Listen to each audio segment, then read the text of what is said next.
محرم الحرام کو اللہ سبحانہ وتعالیٰ نے اپنا مہینہ کہا ہے. نبی صلی اللہ علیہ وسلم نے اس کو شہر اللہ کہا ہے، اللہ کا مہینہ.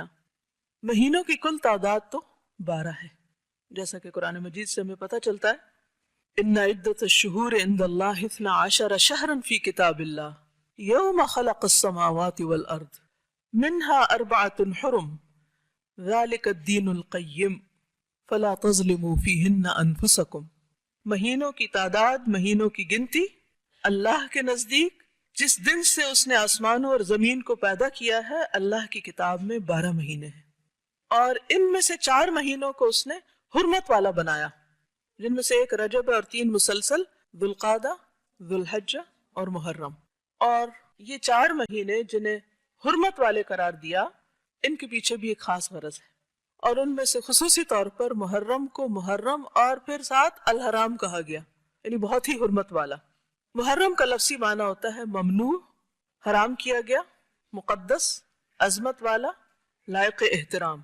دوسرے لفظوں میں یہ ایک ایسا مہینہ ہے جس میں ہر ایسے کام سے جو فتنہ و فساد اور امن عامہ کی خرابی کا باعث ہو، اس سے بالخصوص منع کیا گیا ہے. اور اس میں آپس میں لڑائی جھگڑا کرنا، ظلم و زیادتی کرنا، نافرمانی کے کام کر کے اپنی جانوں پہ ظلم کرنا، ان سے منع کیا گیا ہے.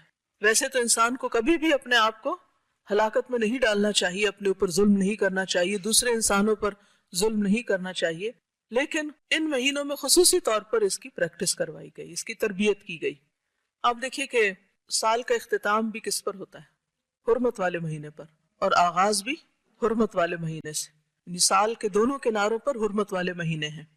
حج کے مہینے میں لوگ جب حج پہ جاتے ہیں تو کیا کرتے ہیں؟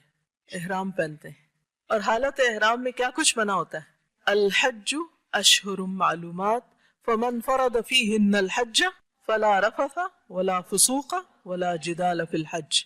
یعنی احرام پہن کے فسوق، جدال، سختی سے منع. جس معاشرے کے اندر جن لوگوں کے درمیان 2 چیزیں ختم ہو جائیں، گناہ اور آپس کا لڑائی جھگڑا، تو وہ معاشرہ کیسا معاشرہ ہوگا؟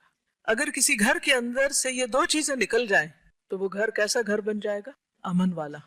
اسی طرح کسی شہر سے، کسی ملک سے جب یہ 2 چیزیں نکل جاتی ہیں تو وہاں پر امن و امان ہو جاتا ہے. حج پر بھی اسی کی پریکٹس کروائی گئی. پھر حج سے واپس آؤ تو پھر بھی اپنی اس کیفیت کو برقرار رکھو، اس حرمت کا خیال رکھو.